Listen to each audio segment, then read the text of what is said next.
Welcome to the Clean Slate with your hosts, Daniel Garza and Carson Phillips, providing you with movie news, reviews, and more.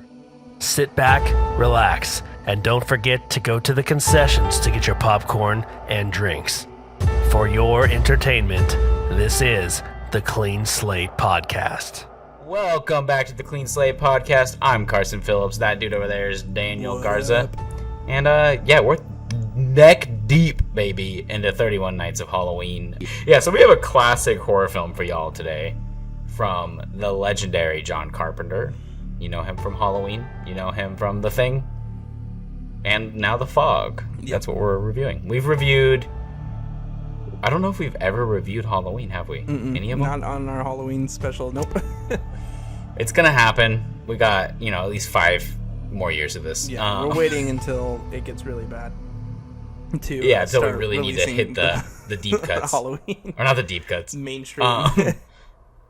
The more mainstream movies. But yeah, we've done The Thing before, which was a surprise for you. I think you ended up really enjoying it. Yeah, it was fun. For those of you who are new, Daniel doesn't love older horror films. Older, yeah. It's the worst one that we did was Friday the 13th. Okay, whatever. You're just not fun. You just need to embrace it. Man. Right, well, this one is no short of horrible. So here we go with... What does that mean? It's nothing short of horrible. There we go. I think that's what does that mean? I don't know. Let's just... Is it good? No, I didn't like it. Oh, okay. Okay. The Fog. An unearthly fog rolls into a small coastal town exactly 100 years after a ship mysteriously sank in its waters. Ooh, pretty efficient logline. Yeah, that's pretty. Honestly, yeah. Okay, Yeah. Why don't you give him a little rundown of this movie? Yeah, so we kind of start out with this, I guess, what's it called? Boy Scouts? Scout Boys? Royal Rangers. Yeah, there you group. go. And they're doing ghost stories, and one of them's about this pirate curse from this gold that was stolen from something Blake, I think was his name. It was a very long scene, yeah. Yeah, and then at the same time, though, we have this drunk pastor who, on the eve of this 100th anniversary of the town, this brick shoots out at him, and he's like, what the heck? Yeah. And turns out there's a diary from his ancestor describing that this town was not founded on good principles. It was founded on thievery and murder. And I believe there was, 6 people killed initially? Yeah, something like that. Something like that. And to make a long story short, those people are back and they want blood. So they're coming for people in the town via the fog, and they kind of look like pirates, typically. I guess pirates. Pirate, demon things. Kind of reminds me of Scooby-Doo Zombie Island a little bit, actually. Yeah, a little bit. But yeah, so we have these spooky dooky dudes appearing, and they start using their little hooks to kill people, kind of like I Know What You Did Last Summer style. Yeah. Which is funny. That movie owes a lot to this. But yeah, so that's essentially what's going on, and we have a group of people in the town trying to avoid this curse and stay alive and save as many people as they can. Yeah. And yeah, it's pretty fun. I had a lot of fun watching this. Okay. Well, let's go into likes and dislikes. What are your thoughts on, what are your likes? Or do you want me to go to first? I want to hear your likes. You go first. Right. I don't like talking so much back to back. Okay. Well, one of my likes was Adrienne Barbeau, Stevie Wayne, who she in this movie plays this coastal. She plays this Rebecca was walking by with her phone playing. Oh, okay. I was like, what are you zoning out about? No, she plays this coastal radio host, and it's kind of funny actually because the way that she is you'll be here with me all night. Welcome back to the Clean Slate Podcast. Yeah, exactly Tonight like that. We got 17 smooth jazz songs. And if you're on the shore out there, just look for the Watch light out. that will, guide you home. Something like that. But it was actually kind of fun. First of all, I thought that would be a really cool job to have. Yeah, I was thinking the same thing. I looked at Alyssa and I was like, can this be my retirement job? And she's like, you have a lot of job plans. And I was like, Leave me alone. Anyway, so that was pretty fun. I actually liked the idea of the film. Like, the fog rolls in, and it's not like a killer fog, right? Because I had no idea what this movie was going to be before watching it. And it was, it had some depth to it, which was really nice. And I would say the ending is pretty cool and pretty on par with what I would imagine somebody from, who wrote The Thing. And the ending's pretty cool, actually. So I was like, all right, this was fine. Like, it was easy to, like, accept the movie after I got through the ending. I was like, all right, cool. It's a good ending. But those are about my only likes. Oh, and then the soundtrack. The soundtrack was coolest thing ever. It's so good. Yeah, no, I was trying to remember what else. I was like, I know I had one other thing, but the soundtrack was amazing. Yeah, that's like a biggie for sure. Yeah, and it kind of did have like Halloween vibes to it, the music. So I was just like, all right, this is sweet. That was what was carrying me through the film majority of the time. I mean, that's fair. I kind of figured you wouldn't like this one that much. As I was watching it too, I was like, Daniel's not gonna love this. Yeah, no. Like, I just had a feeling. But for me, my likes kind of similar. Like, obviously the soundtrack is killer. Oh my. Yeah, the soundtrack is killer. I love John Carpenter's use of like synth and like kind of like droning music in his films is very common, and I love it. It just has a cool vibe that I wish more movies would do. But maybe that'd feel like a copycat. I'm not sure. And then I kind of just love the setting of this too. Like, the location feels like this Northern California beach vibes, like Monterey or something. It feels like that. Or Morro Bay, maybe. It was taking place in California, but what was the movie we just watched? That was the family comes over to the island that it was like all the water that was getting contaminated and then making people. Oh, the Bay. The Bay, yeah.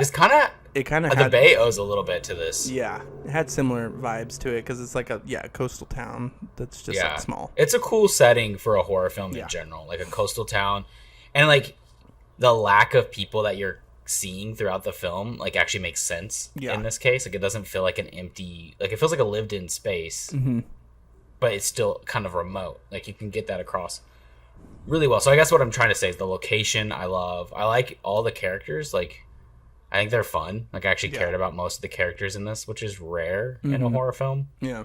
It is funny that Jamie Lee Curtis just shows up and like starts banging this dude, and apparently like she's just fully involved. Yeah. Like, in this story for no reason. I was gonna say her character was kind of like randomly in here. Like she's fun in the movie, but like I don't know what she's there for other than like, oh, remember this person I used to work with? So that's cool. And then I guess like you were saying, the ending is pretty epic, and visually this movie is stunning. Like, the fog and even like the costume design of the pirates and stuff look really cool. Yeah. This movie just looks cool. It has like really good ambiance. It's more of a vibe movie for me, I guess, is where I kind of land on it. Like, I'm not... Like, I could watch this take place over a longer period. Like, and I'd be fine. Like, I could just hang out with this movie. Interesting. Yeah. And if they made a podcast that was just the radio playing over and over again, would be cool. I'd listen to it. Like, I'd be fully invested in this world. But as far as dislikes go, I'll just go ahead and share mine. I just kind of wish the kills were better. There's like maybe one good kill at the very, very end, just because it's like kind of cathartic. Yeah. But the rest of them don't do nothing for me. Like, they're kind of like off camera for the most part. And I don't know if he was just trying to avoid like a R rating or something. I don't know what the backstory is there. I'd be really curious because this is like the 80s, so I don't know if they cared as much about violence and content like that. Yeah. But almost like you could watch this movie with a child. It's very clean overall. Yeah. Like, there's no on-screen deaths really, no blood. There's a couple disturbing moments still that I like, but I just kind of wish it had a little bit more. Just show me a couple of the kills at least. Yeah. It was a pretty low budget movie. That's my biggest complaint. Like, I just wish I could see the murders. And at times the movie does feel a little bit more polished, I guess, than like Halloween. Yeah. And I don't know if that's good fully. Yeah, those are my real complaints there. Okay. Yeah, that's all fair. I think I definitely agree with that. And then on top of it, I would say even though this movie is about an hour and a half long, it really feels longer than that to me. Like, that was the main thing. So me loving that it's long. Yeah, Feels exactly. long. So like what I was saying is that intro scene of them just like talking about the lore of everything was just, it went on for so long. I was like, oh my gosh, this thing is like 10 Bro, minutes. you need the lore drop. And then they did it like 2 or 3 more times. I was like, oh my gosh, come on. So for me, it dragged on a lot, and I wasn't like, it didn't keep my attention that much, I would say, because of That's that.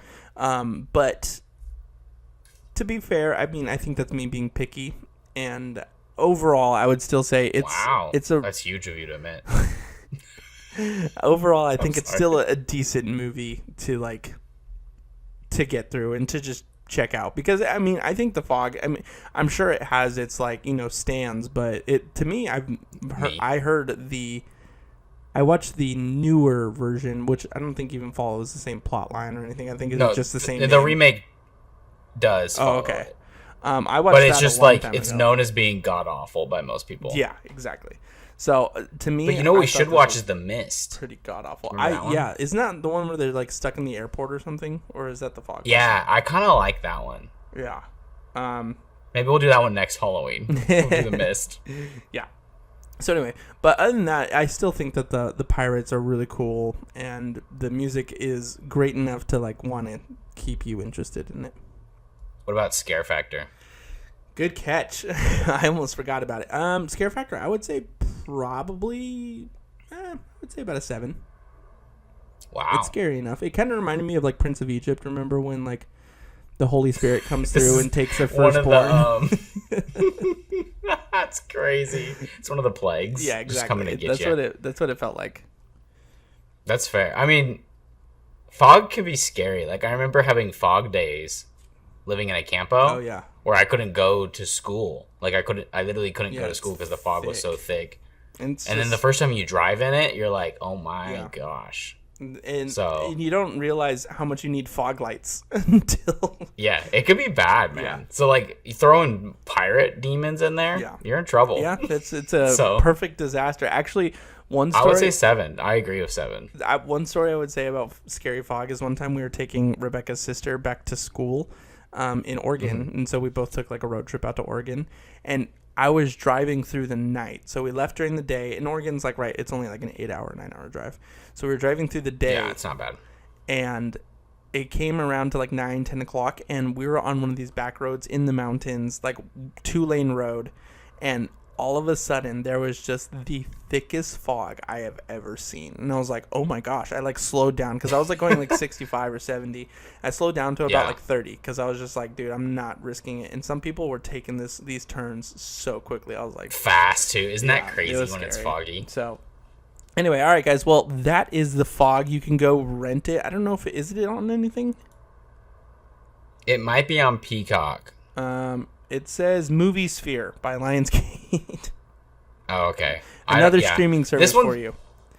I will say all the more recent, like John Carpenter has there's like a bunch of 4K releases of some of his movies. So if you're a physical media person, the 4K transfer on this is pretty nice. Same with The Thing, and a bunch of his other films have had these really nice transfers. So if you're into that sort of thing.